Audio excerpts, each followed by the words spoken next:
ಅದೇ ಒಂದು ಸಿದ್ಧಾಂತದ ಪರವಾಗಿರಬೇಕು ಅಂತಾಗ್ಲಿ ಬರ್ದಿರೋಂಗಿಲ್ಲ ಅದು. ಅಂದ್ರೆ ಎಲ್ಲ ತುಂಬಾ ಆರ್ಗಾನಿಕ್ ಆಗಿ ಆಗ್ತಾ ಹೋಗುತ್ತೆ ಈ ಕಾದಂಬರಿಯಲ್ಲಿ.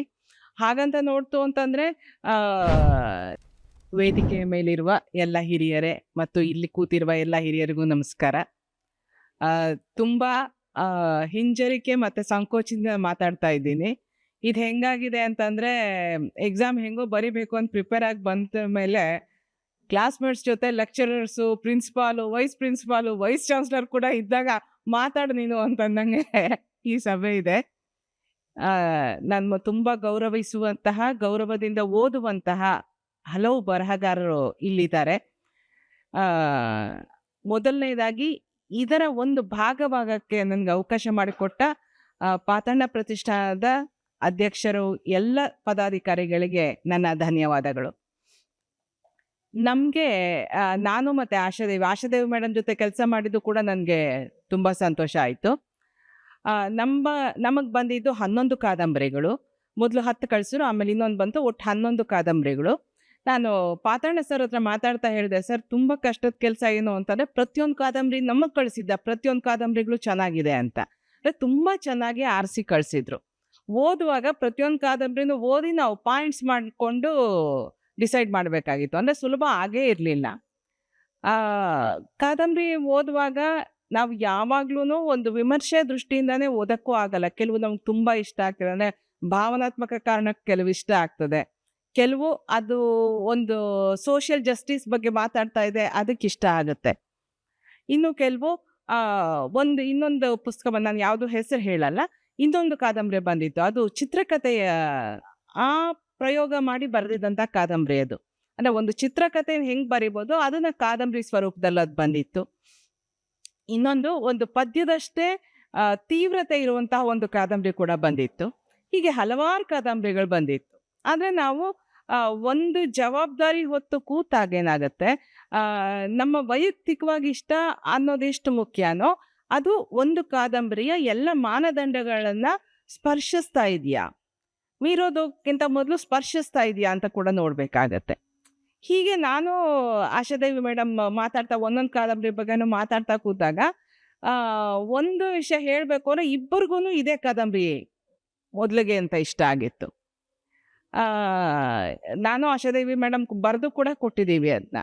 ಯಾಕಂದರೆ ಈ ಕಾದಂಬರಿ ನಾನೊಂದು ಕಾದಂಬರಿ ಬರಿಬೇಕು ಅಂತ ಅಂದ್ಕೊಂಡು ಬರೆದಿರೋಂಥ ಕಾದಂಬರಿ ಅಲ್ಲ. ಇದು ಸುಮಾರು ದಿವಸ ಮನಸ್ಸಲ್ಲೇ ಇಟ್ಕೊಂಡು ಹಾಗಂತ ಅಂದ್ಕೊಂಡಿದ್ದೀನಿ. ಮನಸ್ಸಲ್ಲೇ ಇಟ್ಟು ಬರೆದಾದರೆ ಧ್ಯಾನಿಸಿ ಬರೆದ ಕಾದಂಬರಿ ಥರ ಇದೆ ಇದು. ಮತ್ತು ಅದೇ ಕಾರಣಕ್ಕೋಸ್ಕರ ಆ ಕಾದಂಬರಿಗೆ ಒಂದು ಆರ್ದ್ರತೆಯ ಗುಣ ಇದೆ. ಅಂದರೆ ಇವರು ಮಾತಾಡುವಾಗ ವೆಂಕಣ್ಣಯ್ಯನವರ ಪರವಾಗಿ ಮಾತಾಡ್ತಾರಾ ಗೊತ್ತಿಲ್ಲ, ವೆಂಕಣ್ಣಯ್ಯನವರ ಮಾತು ಹೇಳುವಾಗ ಇವರಲ್ಲಿ ಎಷ್ಟು ಪರಾನುಭೂತಿ ಇರುತ್ತೋ, ಕುಯಿರನಾಯಕನ ಬಗ್ಗೆ ಅವನ ಮಗದ ಬಗ್ಗೆ ಮಾತಾಡುವಾಗಲೂ ಅಷ್ಟೇ ಇರುತ್ತೆ. ಮತ್ತು ಈ ಕಾದಂಬರಿ ಯಾವುದೇ ಒಂದು, ಅಂದರೆ ನಾನು ಪೊಲಿಟಿಕಲಿ ಕರೆಕ್ಟಾಗಿರಬೇಕು ಅಂತಾಗಲಿ ಅಥವಾ ನಾನು ಯಾವುದೇ ಒಂದು ಸಿದ್ಧಾಂತದ ಪರವಾಗಿರಬೇಕು ಅಂತಾಗಲಿ ಬರ್ದಿರೋಂಗಿಲ್ಲ ಅದು. ಅಂದರೆ ಎಲ್ಲ ತುಂಬ ಆರ್ಗಾನಿಕ್ ಆಗಿ ಆಗ್ತಾ ಹೋಗುತ್ತೆ ಈ ಕಾದಂಬರಿಯಲ್ಲಿ. ಹಾಗಂತ ನೋಡ್ತು ಅಂತಂದರೆ ತುಂಬ ಒಂದು ಮನಮಿಡಿಯುವಂಥ ಸನ್ನಿವೇಶಗಳ ಜೊತೆಯಲ್ಲೇ ಇವರು ವಾಚ್ಯವಾಗಿ ಹೇಳದೆ ಕೂಡ ಕೆಲವು ವಿಡಂಬನೆಗಳನ್ನ ಕೂಡ ತರ್ತಾರೆ.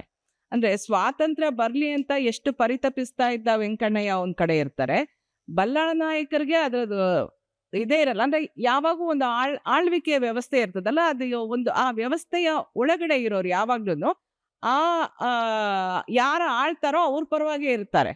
ಸೊ ಬ್ರಿಟಿಷರು ಇದ್ದಾಗ ಅವ್ರ ಪರ ಇದ್ದ ಬಲ್ಲಾಳ ನಾಯಕರು, ಸ್ವಾತಂತ್ರ್ಯ ಬಂದಾಗ ವೆಂಕಣ್ಣಯ್ಯ ಅವ್ರಿಗಲ್ಲಿ ಹೋಗೋಕ್ಕೂ ಆಗಲ್ಲ, ಆದರೆ ಬಲ್ಲಾಳ ನಾಯಕರು ಅಷ್ಟೊತ್ತಿಗಾಗಲೇ ನಾಯಕತ್ವ ವಹಿಸ್ಕೊಂಡಿರ್ತಾರೆ. ಅಂದರೆ ಸ್ವಾತಂತ್ರ್ಯ ಬಂದಮೇಲೆ ಯಾರ ಹತ್ರ ಅಧಿಕಾರ ಬಂತು ಅಂದರೆ ಅದಕ್ಕೆ ಪ್ರತಿನಿಧಿಯಾಗಿ ಬಲ್ಲಾಳ ನಾಯಕರು ಸಿಗ್ತಾರೆ. ಇವರು ಎಲ್ಲೂ ಅದನ್ನ ವಾಚ್ಯವಾಗಿ ಹೇಳಲ್ಲ, ಆದರೆ ಅದನ್ನು ಇವರು ತುಂಬ ಸೂಕ್ಷ್ಮವಾಗಿ ಸೂಚಿಸ್ತಾರೆ. ಮತ್ತು ಗಂಡನ್ನ ಕಳ್ಕೊಂಡು ಅಣ್ಣನ ಮನೆಗೆ ಬಂದಿರುವಂತಹ ವಿಧವೆ ಹೆಂಗಸು, ನಾನು ಅವ್ರ ಹೆಸರು ಮತ್ತೆ ಅವರು ವೆಂಕಮ್ಮ ಅವರು ಅಷ್ಟೇ. ಅಂದರೆ ನಾನೀಗ ಅಣ್ಣನ ಮನೇಲಿ ಇದ್ದೀನಿ ಅನ್ನೋ ಕಾರಣಕ್ಕೆ ಪಾಪ ಅಗತ್ಯಕ್ಕಿಂತ ಹೆಚ್ಚು ಕೆಲಸ ಮಾಡ್ತಿರ್ತಾರೆ. ಇಲ್ಲೆಲ್ಲ ಒಂದು ಆರ್ದ್ರತೆಯಿಂದ ಆ ಪಾತ್ರಗಳನ್ನ ಇವರು ಕಟ್ಕೊಡ್ತಾ ಹೋಗ್ತಾರೆ, ಪಾತ್ರದ ಬೆಳವಣಿಗೆಯನ್ನು ಕಟ್ಕೊಡ್ತಾ ಹೋಗ್ತಾರೆ. ಈ ಎಲ್ಲ ಕಾರಣಗಳಿಂದನೂ ಈ ಕಾದಂಬರಿ ನಮಗೆ ಇಷ್ಟ ಆಯಿತು. ಒಂದ್ಸಲ ಅಂದ್ಕೊಂಡ್ವಿ ಓಕೆ ಇದು ಅಂತ. ಆಮೇಲೆ ಇಲ್ಲ ಯಾವುದಕ್ಕೂ ನಾಳೆ ಇನ್ನೊಂದ್ಸಲ ಮಾತಾಡೋಣ ಅಂದ್ಕೊಂಡ್ವಿ. ಮಾರನೇ ದಿನ ಆಗೋಷ್ಟ್ರೊಳಗಡೆ ಮತ್ತೆ ಎಲ್ಲಾ ಕಾದಂಬರಿಗಳ್ನು ಒಂದ್ಸಲ ಮತ್ತೊಮ್ಮೆ ನಾವು ಬರ್ಕೊಂಡಿದ್ದಿದ್ದೆಲ್ಲ ನೋಡಿ, ಇಲ್ಲ ಈ ಕಾದಂಬರಿನೇ ನಮ್ಗೆ ಇಷ್ಟ ಆಯ್ತು ಅಂತ ಅನಿಸ್ತು. ವೈಯಕ್ತಿಕವಾಗಿ ನನಗೆ ಇಷ್ಟ ಆಗಿದೆ ಏನು ಅಂದ್ರೆ, ಕಾರಂತರ ಕಾದಂಬರಿಲಿ ಬರೋ ಚೋಮನ್‌ಗೆ ಜಮೀನ್ ಸಿಕ್ಕಲ್ಲ. ಆದ್ರೆ ಇಲ್ಲಿ ಚೋಮನ ಮಕ್ಕಳಿಗೆ ಜಮೀನ್ ಸಿಕ್ಕುತ್ತೆ. ಸೊ ಅದು ಒಂದು ಬೆಳವಣಿಗೆ. ಮತ್ತು ಇದು ಕಾದಂಬರಿಕಾರರು ಇಲ್ಲ ನಾನು ಇದನ್ನ ಹೀಗೆ ಮಾಡಬೇಕು ಅಂತ ಅಂದ್ಕೊಳ್ದೆ ಮಾಡಿರುವಂತಹ ಅತ್ಯಂತ ಸಹಜವಾದ ಆರ್ಗಾನಿಕ್ ಆದ ಬೆಳವಣಿಗೆ. ಸೊ ಈ ಎಲ್ಲ ಕಾರಣಗಳಿಂದಾನು ನಮಗ್ ಕಾದಂಬರಿ ತುಂಬಾ ಇಷ್ಟ ಆಯ್ತು. ಇನ್ನು ಹೆಚ್ಚಿಗೆ ನಾನು ಮಾತಾಡಲ್ಲ. ಎಲ್ಲ ಎಷ್ಟು ಚೆನ್ನಾಗಿ ಮಾತಾಡಿದ್ದಾರೆ ಅಂತಂದ್ರೆ ನನ್ಗೆ ಇಷ್ಟು ಮಾತಾಡಕ್ಕೂ ಕೂಡ ಮಾತಾಡ್ಲೋ ಬೇಡೋ ಅನ್ನೋ ಹಿಂಜರಿಕೆಯಲ್ಲೇ ಮಾತಾಡಿದ್ದೀನಿ. ಸೊ ಈ ಕಾರಣಕ್ಕೆ ನಮ್ಗೆ ಈ ಕಾದಂಬರಿ ತುಂಬಾ ಇಷ್ಟ ಆಯ್ತು. ಇದು ನಂಗೆ ತುಂಬಾ ಒಳ್ಳೆ ಅವಕಾಶ. ಅಂದ್ರೆ ಒಳ್ಳೊಳ್ಳೆ ಕಾದಂಬರಿಗಳನ್ನ ಓದಕ್ಕಾಯ್ತು ನನಗೆ. ಅದಕ್ಕೋಸ್ಕರ ಮತ್ತೊಮ್ಮೆ ಪ್ರತಿಷ್ಠಾನಕ್ಕೆ ವಂದಿಸ್ತೀನಿ. ಹಾಲಾಡಿ ಅವರಿಗೆ ಮತ್ತೊಮ್ಮೆ ಅಭಿನಂದನೆಗಳು. ಎಲ್ರಿಗೂ